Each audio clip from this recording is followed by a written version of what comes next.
E aí, pessoal, tudo certo? Então, essa semana, dando continuidade aí a mais um diário de preparação 2020, fase 3. É isso aí, pessoal. Vamos para o vídeo. E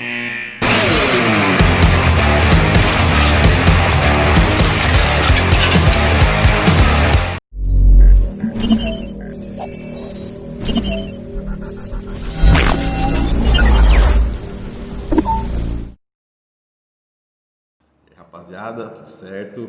Para vocês que acompanham aqui essa série do diário de preparação, vão ser os últimos dias aí dessa temporada 2020 aí, e tão cedo vocês não vão ver aí mais uma série de preparação, porque não de uma preparação pré-contest, né? Mas depois, mais para frente, eu vou explicar para vocês, né? Quais são as metas futuras aí, as coisas que eu estou pensando em fazer. Então, no vídeo de hoje eu vou passar umas informações gerais ali, principalmente para a rapaziada que compete, que pensa em um dia competir ali, que está pensando nisso, então quem está competindo já há pouco tempo, tudo.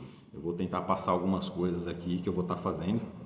E essa semana eu vou estar gravando vários vídeos, vamos ver, mostrando para vocês como é que está sendo a evolução do físico, como que estão indo as coisas. Então, só frisando aqui, pessoal, hoje é dia 6 de dezembro de 2020, né? O campeonato vai ser dia 13, então, aproximadamente aí daqui mais ou menos uns 7 dias, né? Daqui uma semana é o campeonato, então essa vai ser a fase final aí, onde o objetivo principal é dar aquela lapidada no físico, né? Então, questão de treino já é alguma coisa mais... Treino pesado já é uma coisa mais secundária, né? Sim, lógico, vai ter treino, vai ter um pouco de aeróbico. Sim, eu já estou praticamente pronto. Se eu quisesse, talvez eu nem precisaria mais fazer aeróbico. É como o Dorian Yates, como o Amin Alai fala, né? Se você precisar fazer cardio na última semana, alguma coisa foi muito errada durante a sua preparação, porque uma semana antes todo atleta deve estar pronto. E eu compartilho também dessa opinião, mas nós sabemos que nem sempre é possível. Mas o que eu puder fazer essa semana ali para estar trabalhando, principalmente essa semana final, a gente trabalha muito ali a questão de eliminação de qualquer tipo de retenção de líquidos, né? Porque nós sabemos que, né, se você acompanha aqui o canal há algum tempo, você já sabe que o hormônio do crescimento, ele retém líquido, em algumas pessoas mais, outras menos, mas não é nada de absurdo assim. Seja GH chinês, GH de farmácia, ele retém um pouquinho, mas não é nada absurdo. GH chinês também não é essa coisa que tem que tirar faltando 20 e poucos dias porque ele retém mais. Porque o GH de farmácia você tira só 7. Não, é tudo mais... Na minha opinião, na minha visão, é tudo a minha experiência que eu tenho, que não é pouca, né, com esse tipo de substância. Se você faz uma diurese, uma hiperidratação, uma desidratação bem feita, né, tem muitos atletas que nem tiram. Então, principalmente hoje em dia. Então, a questão das testosteronas também, alguns atletas tiram, alguns reduzem, alguns vão com ela até o final. Então, a questão das testosteronas eu já usei até semana passada. Vim de preferência, já várias semanas já estou vindo com ésteres de meia-vida curta, né? Que no caso é o propionato de testosterona da Advanced. É um propionato de 100 mg, então na semana passada eu fiz a utilização ali de apenas... Eu estava com uma faixa um pouco mais alta, na última semana baixei para 300 mg e nessa última semana, e na sexta-feira foi o último dia, né? Então eu já não estou mais com testosterona, o GH faltando 10 dias também já foi tirado, então eu tenho poucos dias que eu tirei o GH, então então geralmente quando eu faço a retirada do hormônio do crescimento, geralmente o meu peso baixa ali coisa de 1,5 kg, 1 kg e pouco assim, né? Então, de líquido, né? Só por si só por tirar a substância. Porque o GH ele retém líquido sim. Não é nada absurdo, tá, pessoal? Isso eu tô falando no nível alto, né? Se fosse para um físico de rua, a maioria nem vai notar. Se fizer a utilização do hormônio do crescimento, vai continuar seco, vai continuar fibrado, tudo. Mas para aquele dry, o extremo dry de campeonato, quando você tira o hormônio do crescimento, daqui dependendo dos processos ali de hiperidratação, desidratação, que você faz a manipulação da água. Alguns manipulam sódio, uns mais, outros menos, mas então quando você faz ali a retirada, o físico ele fica diferente, ele fica mais dry, mais apto para a competição. Mas isso assim, é uma minoria das pessoas que vão se importar com isso. Pessoa marombeiro normal, shape de rua, essas coisas. Assim, se vocês virem um vídeo meu fazendo utilização de água, vocês vão falar, pô, você tá seco, você tá fibrado, tudo. Mas para campeonato, às vezes esse 1,5 litros de água que ele puxa, ele é só com uma retenção bonita, é água nos lugares certos, assim, fica aquele músculo arredondado, aquela fibra, mas você vê que tem uma camadazinha de água em cima da pele. Isso é uma coisa muito, não é pouca gente ali, só quem tem mais experiência com shape, com físico, que vai perceber essa retençãozinha.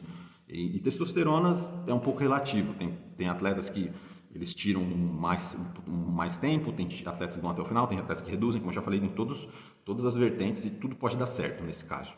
Então, eu não estou falando que existe certo e errado quanto a isso de GH e testosterona, mas na questão de retenção, mas algumas pessoas tendem a reter mais, outras menos, até por via alimentação, questão de sódio, balanço de sódio, de sal, sódio, né? Como vocês entenderem aí. Então, isso é pessoal, né? Eu não tenho problemas de retenção, exagerado assim, não tenho problema, né? Então, tem pessoas que têm mais problema, então cada caso você vai trabalhando de uma forma, dependendo de como que é o atleta, ou dependendo, e só que muitas vezes a gente não conhece o atleta, a gente trabalha de uma forma meio geral, com o tempo, se o atleta continua com você, você vai conhecendo melhor o físico dele, aí você vai avaliando qual é a real necessidade de fazer essas remoções. E também é interessante que seja diminuído o fluxo de aplicações. Então vamos falar um pouco das substâncias ali que eu venho utilizando. Para já há um bom tempo, já praticamente para preparação inteira, eu fiz a utilização de... Vou falar por cima, assim eu não vou falar bem as doses, porque eu fiz muitos testes, fazia coisas, senão vai ficar muito confuso esse vídeo para quem quiser entender. Mas foi basicamente isso. Vou falar desde o Rio de Janeiro, da preparação do Muscle Constitute, Campinas, Brasil para cá. O antes eu fiz vários testes, que depois eu vou estar falando para vocês de alguns. Mas basicamente é aquele velho clichê que funciona. Trembolona acetato, o que é o Finaplix da Advanced, de 100 mg, o Masterol, que é o o propionato de hidrostanolona, que é o Masterol, que é o Masteron, que é conhecido bem popularmente como Masteron, e o propionato de testosterona, com a testosterona de meia vida curta. Então você vê que são 3 ésteres curtos, então é muito fácil de você estar controlando. E também eu fiz a adição ali de oxandrolona, fazem alguns dias eu reinseri a oxandrolona, porque os orais, esses 17A e outros tipos de orais, às vezes eu dou umas pausas, continuo e tal, né? A gente tem que ir fazendo ali um trabalho de contenção ali de danos, né? Então não dá para ficar colocando tudo todo o tempo, então a gente vai trabalhando ali, vai dropando, vocês entenderam, né? Então, o que mais? Estava vindo e para controlar ali a questão do estrogênio, de aromatização, essas coisas, eu vim um pouquinho antes, eu estava com uma dose bem baixinha de anastrozol, e para essa reta final agora eu estou usando o Exem 25, que é o exemestano da Advanced, que, na minha opinião, é o melhor inibidor de aromatase que existe. Todas as pessoas vão precisar? Não. A maioria das pessoas vão se dar bem com anastrozol, que também tem disponível lá no catálogo, né? Talvez, se você quer algo mais ali, uma coisa mais voltada à lapidação, o exemestano é uma opção interessante, porque ele é um pouco mais forte, mas não tão forte como o letrozol. O letrozol é um absurdo de forte, né? Ele é bem caro, ele é forte. O exemestano, ele é muito caro. Se você comprar um exemestano de farmácia, o Aromazin, pesquisem aí, vejam o preço, depois vocês me contam. Então você vai cair de costas na farmácia, mas hoje, com a questão de manipulações em alguns laboratórios que vêm fazendo esse tipo de produto, então melhorou bastante, mas eu já uso o exemestano há muito tempo da Advanced. Então o que acontece? Quando eu comecei a usar, eu falava que eu usava exemestano, nossa, Então, pô, mas é muito caro, pô, você fica achando que eu era rico, né? Eu falei, não, eu não uso aromazinho, eu uso. Só que no começo eram poucos laboratórios que faziam, né? Então tomem cuidado, porque existem muitos laboratórios, até em manipulação, que eles fazem um produto aí meio duvidoso. Já tive um amigo meu que estava usando o exemestano e teve ginecomastia ali severa, então muito provavelmente não era. Então tomem cuidado aí no lugar que vocês compram esses inibidores, né? Se vocês não comprarem de farmácia, vocês tomem cuidado com o tipo de laboratório que vocês compram. Então, nessa reta final, estou fazendo a utilização do exemestano, né, para ficar com aquele físico, né, mais dry, né? É o Ultimate Dry, vamos chamar assim. É o nome dessa preparação, é Ultimate Dry. Então, o que acontece? Também estou fazendo a utilização de um pouquinho de Proviron para dar aquele aspecto de polimento físico. Proviron tem um custo baixo, né? Também da Advanced, do Advanced tem um custo baixo, né? Eu não sei se o de farmácia ainda está disponível, é difícil encontrar. Eu acredito que no momento ele esteja disponível, então, que é o da Bayer, né? Ele é um remédio barato, na verdade, porém você precisa de receita. Então, se você tem a receita, compensa o original se você achar o original, se você tiver a receita. Agora no mercado negro ele acaba ficando mais caro e já fica mais complicado, né? Depende da condição de cada um, mas se você achar um laboratório under que faça um Proviron interessante, é válido. Em processo de finalização, casos bem específicos que uma minoria das pessoas vão precisar. Então, e também, né, a questão da lapidação, vamos falar um pouco, né, estanazolol. Né, a Advanced ela não tem estanazolol aquoso, nem oleoso, ela tem apenas o oral, que é uma boa opção para quem não gosta de agulhas, né? Se você é uma mocinha, você tem medinho de agulha, você usa esse. Então, o que acontece? Então, só que eu prefiro, né, principalmente durante a preparação, eu prefiro fazer a utilização do injetável aquoso. Por quê? Porque a biodisponibilidade dele é mais alta. O que significa? Quando você faz a utilização via oral, o produto ele perde as propriedades. Então, a diferença, se você manda 50 mg injetável e 50 mg orais, não tem nem comparação. Você vai ter uma perda bem maior da versão oral. Então, os orais, talvez, é interessante você usar ali faltando talvez uma semana, talvez uns 3 dias, para você evitar ali marcas de aplicação, né? E tome muito cuidado com a higiene, bababá, e com o lugar que você compra esse estano aquoso, né? Existem marcas undergrounds muito boas, existe aquela lá que todo mundo conhece, a Paraguaia, que nesse caso o estanazolol deles é injetável. Vamos falar a verdade, sempre foi bom, continua bom e é o melhor que você pode achar hoje no mercado em questão de estanazolol aqui na América do Sul, pelo menos até onde eu conheço. E o custo-benefício é legal, tudo, e só que tome cuidado com a asepsia, né? Com a asepsia, com essas questões ali de higiene, né? Principalmente numa reta final que a imunidade de muita gente baixa, então você fica suscetível e tome cuidado nos pontos que você vai utilizar, porque se você usar um ponto saturado, você corre o risco ali de ter um problema. Então, é isso que eu tenho que ficar marcado, ficar inflamado, e se seu corpo inflamar e juntar pus, você vai ter problemas de finalização, porque o seu corpo vai reter líquidos, porque ele está com processos inflamatórios. Então, estou fazendo a utilização do estanazolol da Landerlan, paraguaio, que, se vocês quiserem também, está no catálogo da equipe da Advanced. A Advanced também trabalha com outras marcas e, nesse caso, dessa substância eu aprovo. Agora, você conhece tal coisa, já usei muita coisa do catálogo, tem muita coisa que eu já usei, tem muita coisa que eu não usei, então eu só posso falar das coisas que eu já usei. Então, o GH do catálogo deles eu nunca usei, né? Já me perguntaram, eu nunca usei, nunca testei. Então eu não posso falar. E também GH chinês eu não gosto de ficar colocando, de ficar falando, né, dando marcas, indicações, porque podem ocorrer coisas subjetivas aí que fogem do alcance até do mais bem intencionado vendedor. Então o GH é uma substância muito complicada, underground. Mas no caso do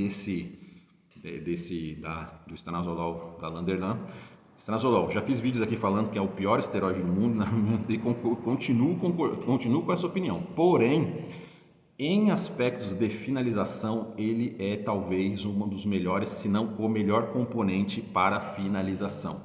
ele te dá um dry. E só que, pessoal, eu estou dizendo para uma pessoa que está com a pele já muito fina, eu não estou dizendo um gordo, eu não estou dizendo uma pessoa que está com 10% de BF, eu não estou dizendo uma pessoa que está com 12, 18%. Você vai usar estanazolol, talvez você vai perder um pouco de peso, assim como você perderia com trembolona, com testosterona, qualquer esteroide, um cara gordo, ele vai usar, ele vai sentir a mesma coisa, não vai sentir nada. Então, o que acontece? O estanazolol, ele funciona quando você está com BF muito baixo. Você já vem baixando ele há muito tempo. Você está vindo ali, por exemplo, com testosterona, com masteron, com trembolona, com blá, blá, blá, blá. Você já está com a pele muito fina, você já está muito seco. Para todo mundo na rua, para todo mundo na academia, você já é o cara mais seco da academia. Aí o que vai acontecer? É aquele toquezinho final, faltando ali, sei lá, 15 dias, faltando 8 dias. Se você tiver um estanazolol bom, se sua pele estiver realmente muito fina, eu garanto para você, pode parecer mas se você tem um domínio ali do que você está fazendo, retenção baixa, 25 miligramas por dia, durante 3 dias, você tem que sentir alguma coisa. Né? Mas geralmente as pessoas usam 50 miligramas de dia, não, 50 miligramas todo dia, geralmente o pessoal faz isso, mas eu já fiz a utilização já em preparações anteriores, 25 miligramas por dia, em 3 dias o seu físico muda. Você olha para a sua perna de manhã, você começa a ver as veias saltando assim, você vê que ele retira muito bem, não que o Masteron e a Trembolona também fazem isso, mas é um plus a mais ali que para a competição, aquele dry, ele é muito forte. Nessa questão de lapidação, eu considero o estanazolol até mais forte que o Masteron. Porém, o Masteron ele é muito mais tolerável, ele é muito mais brando, você pode levar por muito mais tempo. Você não perde força. O estanazolol, o que pode acontecer? Seu perfil lipídico, em pouco tempo, ele vai ficar ruim. Né? Você vai ficar com... Às vezes você começa a adicionar o estano, você começa a ficar cansado demais. O seu rendimento no treino cai. Você começa a fazer um cardio, você fica um pouco mais ofegante, você começa a funcionar muito mal, né, dependendo do seu estado, principalmente quem está numa dieta muito restritiva. Então, se você, tô comendo de tudo, estanazolol não faz minha lógica, tá comendo salsicha e pão francês, tá comendo esfirra todo dia, você tá com energia alta, né? Então, o que acontece? Também você tem aquele ressecamento das articulações, então por isso que eu acho mais interessante o estanazolol de uso estratégico períodos curtos. Existem alguns treinadores que colocam ali, eu jamais faria isso, não, a preparação ali com 3 meses de estanazolol. No meu caso, porque também já tenho um histórico de problemas severos, aí, problemas graves, hepáticos, então eu prefiro usar, se for usar, é um mal necessário para você usar ali para uma lapidação final, para uma coisa ali de extrema qualidade, visando competição. Então é isso aí, pessoal. E, né, tá bom, né? Bastante coisa, né? E também uma novidade. Eu vou falar para vocês, porque é jogo aberto nessa porra, vou falar. Então, é uma substância assim que é outro mal necessário, na verdade. É uma substância assim que ela é bem complicada, você tem que tomar muito cuidado. E outra, pessoal, isso quase ninguém vai precisar. Isso assim, é 0,00001%. Tem atletas que não usam, eu mesmo já fiz preparações muito boas já fiz preparações muito boas sem. Eles vão fazendo a utilização de hormônio da tireoide, T3. Então, o que acontece? Eu estou fazendo uma utilização ali, uma dosagem que não é baixa, né? Eu já inseri ali uma dosagem, só que faltando ali coisa de 10, 12 dias para preparação, um período bem curto, porque se você usar ele a longo prazo, dependendo, você pode suprimir a sua produção natural do funcionamento da sua tireoide permanentemente. Ou que ela vai demorar talvez muito tempo, coisa de meses até quase um ano ou mais um ano, aproximadamente um ano para ela voltar ao normal. Como é a minha última competição e eu tinha aqui o produto, né? O produto eu não vou falar de onde é, não me perguntem. Se você perguntar, então você é burro, porque eu estou falando que não é para perguntar, porque eu não vou fazer propaganda porque no caso foi uma fonte ali, uma fonte muito boa. E assim, esse é o ponto que eu quero chegar, né? Nesse caso, isso foi uma fonte ali que eu tava com ele aqui e falei, vou usar, né? Aqui o que acontece? Pensei bem, falei assim, tá aí e tal, vou ver, né? Aí eu comecei com a utilização. Nossa, eu juro pra vocês, eu nunca vi um T3 desse. Eu já fiz a utilização de manipulação, no seu farma tal, já usei. Eu não sentia diferença, assim, era ficar a mesma bosta, né? Sempre lógico, sempre um tapinha ali na reta final. Lógico que eu não fazia grandes utilizações durante muito tempo, porque é perigoso, né? Então, o que acontece? E assim, é ruim para o coração, é horrível, é uma substância terrível, né? Se você fizer o uso errado. Você tem que saber colocar e você tem que saber tirar. Não pode tirar de uma vez, você vai ter que fazer um desmame. Então, é uma substância complicada. Não é para qualquer pessoa assim que não tem conhecimento, tem que ter um bom conhecimento para estar usando uma boa orientação. Então, o que acontece? Eu fiz a utilização e eu juro para vocês, pessoal, eu nunca vi um T3 desse. Eu não gostava disso, mas foi uma coisa assim absurda. O peso caiu, o BF baixou muito. Em 3 dias eu vi uma mudança assim drástica no físico, por incrível que pareça. Fiquei menor, fiquei. É um negócio muito louco. Você toma assim, tipo, se a temperatura estiver um pouco mais alta, você começa a ficar muito. Você esquenta. Você faz um cardio, você perde líquido, você dá uma esquentada no corpo, umas ondas de calor assim, é um negócio muito legal. Quer dizer, para esse fim aí, né? Para dar aquele ultimate dryness. Então, o que acontece? Então, vou falar para vocês, sempre falo tudo, então vou falar um pouquinho de fármaco, faz tempo que eu não falo. E também, eu estou usando outro mal necessário, né, E o que acontece? Quando você, segundo alguns estudos, alguns especialistas, quando você faz a utilização de GH de maneira isolada, como eu vinha fazendo, né? Eu não estava utilizando o hormônio da tireoide nas preparações, nessas 2 primeiras preparações. Então, tudo que eu consegui secar ali foi sem T3. Então, agora a terceira, como é a última, como eu já vou ficar um bom tempo sem competir, eu achei válido ali eu estar fazendo essa utilização. Fins de teste, né? Compartilhar com vocês. Então, o que acontece? Ele tem alguns problemas. Ele aumenta o apetite, isso já não é um negócio legal para dieta, mas eu aguento porque eu sou muito do hardcore. Então, o que acontece? Essa questão de dieta eu aguento. Ele aumenta a fome, ele não é bom para o coração, você pode ter um probleminha ali na sua tireoide. Só que o que acontece? Quando você usa GH, dependendo do tempo que você usa, da quantidade que você usa, segundo alguns especialistas, a sua tireoide ela vai perdendo, e até pela dieta restritiva, a sua tireoide ela vai perdendo um pouco da habilidade ali de trabalhar normalmente. Então, ali pode implicar um pouco ali na desaceleração do processo ali da queima de gordura. Então, se você adiciona o T3, você eleva ali, você começa a fazer com que ela volte a funcionar melhor, de uma maneira mais otimizada ainda. Então, ela funciona numa sinergia melhor com o hormônio do crescimento. Então, pode ser que seja por isso que eu fiquei um bom tempo sem usar ela, que eu não usei, na verdade, desde 2017 que eu não usava. Aí o que acontece? E a que eu usei ainda em 2017 era meio duvidosa. Pela dosagem, hoje eu vejo que realmente, se aquilo fosse T3, pela dosagem que eu usei, o bicho ia ter pegado, porque com metade, menos da metade da dosagem do que eu estou fazendo agora, deu um negócio louco, assim, que eu não tinha visto da outra vez. Então, o que acontece? O físico mudou drasticamente para melhor, porém, né, aumento de apetite, não existe, como diria alguns aí da internet, não existe passeio de graça, pessoal. Toda substância que você usa, você vai ter um benefício, mas você provavelmente, maior ou menor escala, você vai ter um efeito colateral. Uns podem ser ali contornáveis, outros podem ser toleráveis e alguns podem ser muito severos. Então, cada pessoa, cada caso é um caso, blá, blá, blá, blá. Então, o que acontece? O físico melhorou, aumentou o apetite, ondas de calor, desidratação, perda de medida, perda de peso. Então, se você é aquele cara que tem síndrome de gigantismo, você vai perder, você vai achar que você está ficando pequeno, blá, blá, blá, mas você fica vazio. Aí é normal que você fique mais vazio ainda com o T3. Só que você tem que ter uma habilidade ali na questão da dieta, do ciclo de carboidratos, para que você se mantenha cheio, principalmente na finalização. Então, mas você cataboliza com T3, blá. Pode ser, mas o que acontece? Depende da sua dieta. Por quê? Porque você está usando tanta coisa anticatabólica que você não vai catabolizar com um pouquinho de T3, faltando 15 dias, 10 dias para o campeonato. Por quê? Como diriam pessoas ali no fórum do GH15, se você usar, sei lá, 2 gramas de trembolona por semana e comer 300 calorias por dia, você vai ficar murcho, né? Então, por quê? Você murchou por quê? Por causa da trembolona?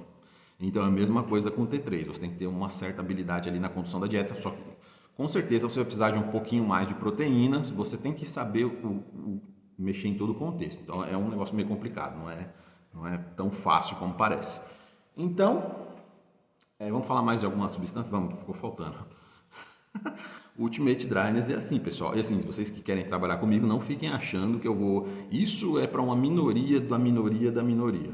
Né? Então, se vocês trabalham, eu quero fazer consultoria com vocês, você acha que eu vou encher, você não esquece, esquece, esquece.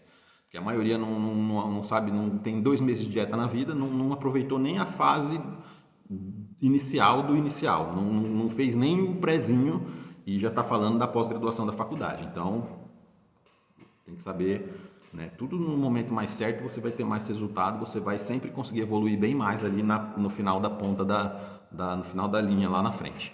Então, o que acontece? Outro mal necessário. Não tão necessário. Já fiz preparações. Dá para fazer sem também o clenbuterol. Clenbuterol também, e também clenbuterol, segundo alguns estudos, quando você faz a utilização do T3, você consegue ter uma otimização também do clenbuterol. Alguns estudos apontam, não tenho certeza até onde, não sei até onde isso é, mas o clenbuterol horrível, é uma substância que é pesada, como a minha live falou, tudo aquilo que ele falou realmente é verdade. Porém, nós fazemos uma utilização mais pontual, né? A gente não fica usando à toa, né? Às vezes você vê, eu acho ridículo.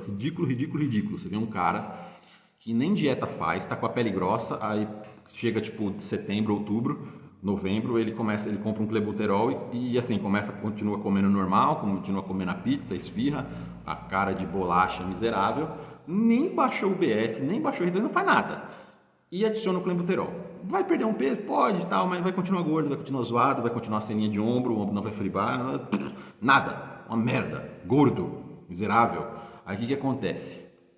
O clenbuterol é a mesma coisa. Você já fez vários ali. Eu colocaria na escala ali as últimas cartadas para o cara secar ali, mas para campeonato, para coisa extrema. A última, T3. Depois, clenbuterol. De trás para frente. Estanozolol. Talvez sejam uns 3 componentes ali que eu me lembro agora, que são os componentes mais assim... são mais que você tem que ter mais pontualidade para estar usando, né? Porque eles são nocivos, né? Então você tem que saber ali, você tira o pino da granada e você joga ela. Você não tira o pino da granada e fica segurando ela. Então é um tiro curto, né? Entendeu isso? Não é sustentável a longo prazo. Então, na minha opinião, essas 3 substâncias ali, que eu me lembro agora, são substâncias ali que são maus necessários se você pretende ali ter um físico super... mas o fisiculturista troca saúde por não sei o quê. Não, isso não vai chegar uma dosezinha ali de clenbuterol. Para vocês terem uma noção, eu não tive nenhuma cãibra mesmo, completa, até agora, esse ano, por causa disso. Também tem a questão da dieta, equilíbrio, minerais, gestão de líquido, um monte de coisa. Então, acho que eu já falei bastante coisa de fármaco, né? Então é isso aí, pessoal. Agora eu vou fazer meu cardio, eu vou medir o meu peso. Eu também estou fazendo uma utilização de ECA, né? Estou fazendo uma utilização de ECA. Depois eu vou fazer um vídeo só falando sobre isso. O ECA também, né? Efedrina, cafeína, mais tranquilo. Mas efedrina, aspirina também tranquilo. Mas tem a proporção certa, cada pessoa tem uma tolerância. E depois eu faço um vídeo falando sobre o meu combo, né? De ECA. E o que acontece? É isso aí, pessoal. Eu quero chegar seco no campeonato e não importa o efeito colateral que eu tenha que passar. Então, é isso que eu estou proposto a fazer. Eu não vou reclamar. Vocês estão vendo que eu estou reclamando? Vocês estão vendo que eu estou fazendo cara feia? Estou fazendo cara de coitado? Estou contando história triste? Estou fazendo drama? Estou fazendo novela? Não estou. Então, eu estou fazendo a utilização de tudo isso mesmo. Foda-se, né? Compro com o meu dinheiro, algumas coisas o patrocínio dá. Mas é isso aí, pessoal. E são maus necessários. Depois eu vou fazer uma série chamada Coisas que eu nunca utilizaria se eu não fosse fisiculturista. Então fiquem ligados que essa série vai ser muito legal. Então se alguém tiver essa ideia, eu tive essa ideia primeiro. Coisas que eu nunca utilizaria se eu não fosse fisiculturista. E tem bastante coisa, né? Então, na minha opinião, a maioria das pessoas não vai precisar. Físico de rua é muito pouca coisa. E geralmente as coisas que você pode usar para ter um puta físico de rua, de praia, de qualquer coisa, de piscina, de festa, de rave, de sei lá, de qualquer coisa. Se você tiver uma dieta adequada, você vai ficar bom com muito pouco investimento, com muito pouca coisa. Agora, nível de competição já é outra coisa, já... Ano que vem vocês vão ver. Até dependendo da genética da pessoa, até pessoas em nível de competição, tem muita coisa que eu falei aqui que muita gente não precisaria fazer. Assim como isso não é obrigatório, tá, pessoal? Todas as substâncias que eu falei não são coisas obrigatórias, né? Tipo, tem que fazer, tem que fazer. Não, tem muita gente que se prepara com uma testosterona, um masteron e fica 1000 vezes melhor que eu, né? Então, o que acontece? Genética, trabalho duro, construção, a base, muito importante. Você pega um cara ali que treinou pesado, fez muito levantamento terra, o cara muito supino pesado, muito básico, muito barra fixa, muito coisa durante muitos anos, né? Um cara desse aí ele vai, cai num fisiculturismo aí e tal, ele tá na frente. Ele vai ter costas diferentes, ele vai ter, tudo é base. Aí não adianta o cara não ter base nenhuma e querer correr atrás das coisas com hormônio, né? Então, algumas coisas eu tenho uma base um pouco melhor e outras coisas eu tenho uma base ruim, como uma base de costas, que é o que eu estou tentando melhorar. Além da minha inserção, desenho, a inserção das minhas costas, ela é mais encurtada, ela começa mais alta. Então, isso para o fisiculturismo sênior é um problema. Mas é aquilo, eu estou fazendo o máximo que eu posso e isso não acontece, para algumas pessoas não vai acontecer num ano ou dois, né? Então, às vezes, costas é um músculo bem complexo, então é bem complicado ali você tá achando ponto, aprendendo a treinar. Demora, a maioria das pessoas demoram para aprender a treinar certas musculaturas porque elas têm uma complexidade maior de angulação. Então, geralmente, tem pessoas que têm um talento natural, sei lá, ela consegue fazer, ela tem uma consciência corporal assim, o talento, né, da pessoa, é uma coisa da dom, ninguém ensina para ela vê um cara fazendo, ela faz e dá tudo certo, às vezes questão, uma genética muito favorável, então não tudo depende de um trabalho de base, qualidade de alimentação, consistência, quanto tempo você vem fazendo isso. Então não adianta você não ter treino, você ter um treino ruim, você ser cheio de falha, você não ter musculatura, você não tem base e você quer tomar um monte de coisa para ficar bom de uma hora para outra, não vai ficar. Quer dizer que não vai ficar nunca? Não. Você vai ter que aprender a jogar as cartas na hora certa. E é isso, pessoal. Espero que vocês tenham gostado. Esse vídeo acho que ficou maneirinho, né? Vocês gostam de... Para quem é Zé Bombinha vai gostar desse vídeo aqui. Então, o que acontece? Muito obrigado a todos e fiquem com Deus e até mais. Então, e vamos ver aí como é que vai ficar essa semana aí. Valeu!